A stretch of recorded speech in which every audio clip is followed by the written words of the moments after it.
Hi everyone, welcome to my channel. Today I will be showing you how to make crunchy Nigerian chin-chin.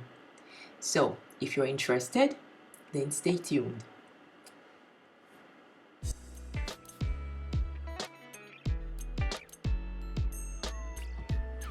Okay, to make our Nigerian crunchy chin-chin, we'll be needing some few ingredients. First of all, 380 grams of plain flour, 50 ml of milk, 70 grams of sugar, 100 grams of soft butter, 1 egg, nutmeg, 1 tablespoon of baking powder, 1 teaspoon of cinnamon, and a pinch of salt.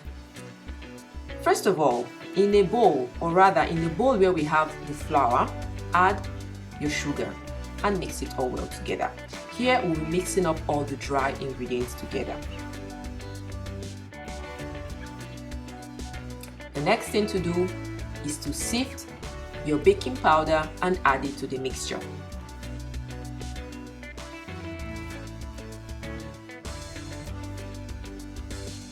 Then we add also our cinnamon. I didn't even bother to sift it. I just poured it inside the mixture. Now we grate our nutmeg. Never mind, mine just fell inside the flour, but it's not a problem.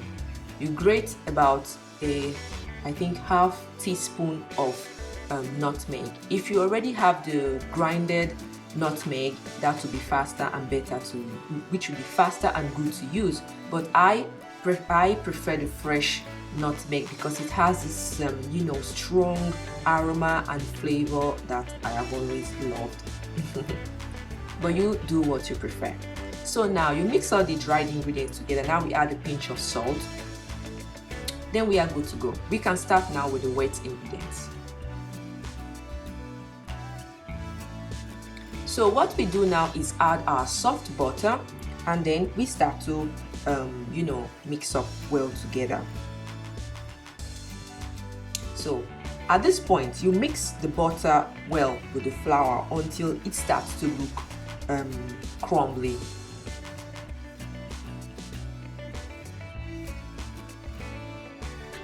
Now it's time to add the 1 egg that we have. Here, you mix very well. Okay, at this time, you're already working out, so you're already exercising your arms, which I think is a good exercise in the kitchen. At this point, we begin to add our milk. Our advice to start first with your half cup of milk. You pour it inside your mixture, and then you start to work up this dough very well, because we need a lovely dry dough, not a sticky dough. So you just add the other part of your milk and mix up well. So this is the end result. We have a dry, nice dough. This will be put inside the fridge and will be allowed to rest now for good 30 minutes. So 30 minutes gone by. What you do now is to sprinkle some flour on a working surface, cut your dough into 2 parts, and then you start to work with the first half.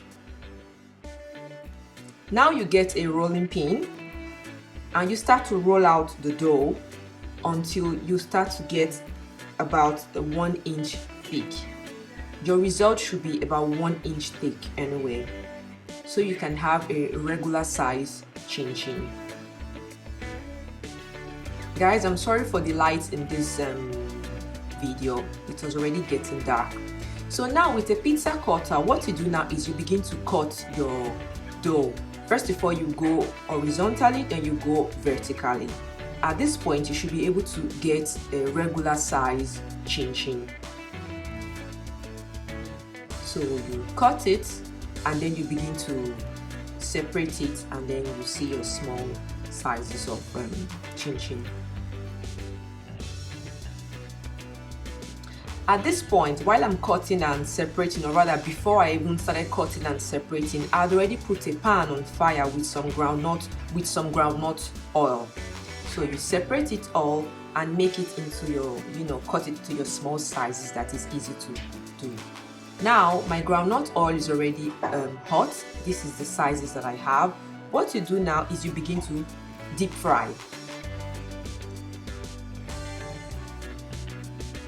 Be careful not to burn your hands because at this point it can happen.